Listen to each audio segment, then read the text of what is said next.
Okay, so the first grinder that we're going to review today is a Black & Decker blade grinder. This is a universally very accessible grinder. You can get them for under $30 in most places. On Amazon or in most home goods stores will carry something like this. And when I say blade grinder, I'm referring to this piece within the grinder itself that is, it's a blade. And what it does is this blade, this single blade here, moves around in a very quick motion and it chops up the coffee, okay? So we're going to test it. I already have 26 grams of coffee pre-weighed that we're going to grind up, and we're gonna check this out and see what happens here. So the first thing that I notice is that it's pretty quiet. Coffee's moving in a kind of a whirlpool motion.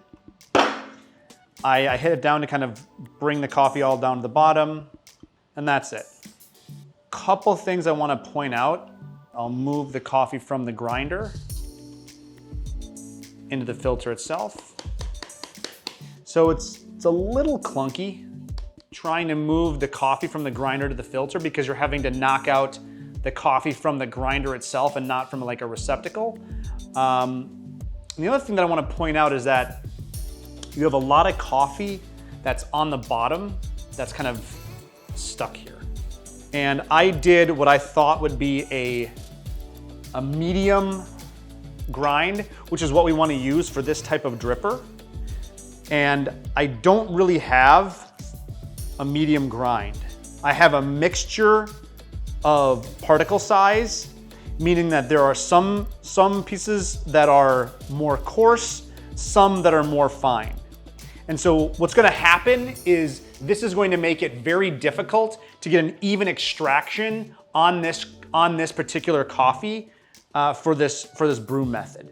And so now what I'm going to do is I am going to brew this coffee. So I won't go too deep into the brewing process because that's not what this exercise is, but we'll see you on the other side of brewing.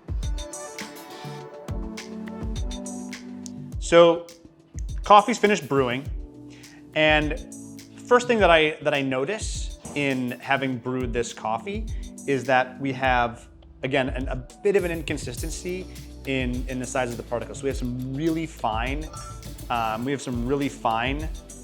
particles in there that are, you can see kind of mixed in with the more coarse pieces. And that won't be optimal for brewing a really exceptional cup of coffee, like this Brazil Santa Ynez from us. I guess lastly, most importantly, how does it taste?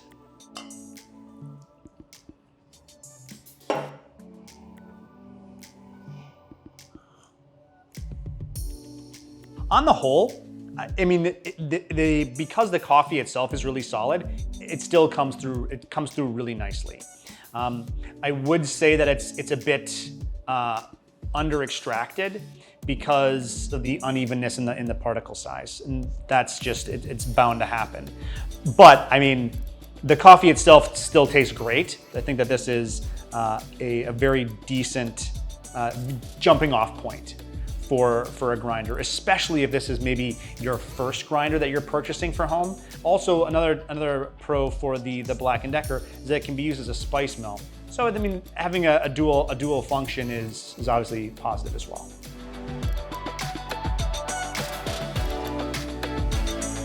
All right, so we're gonna clean this up and we're gonna move on to our next grinder.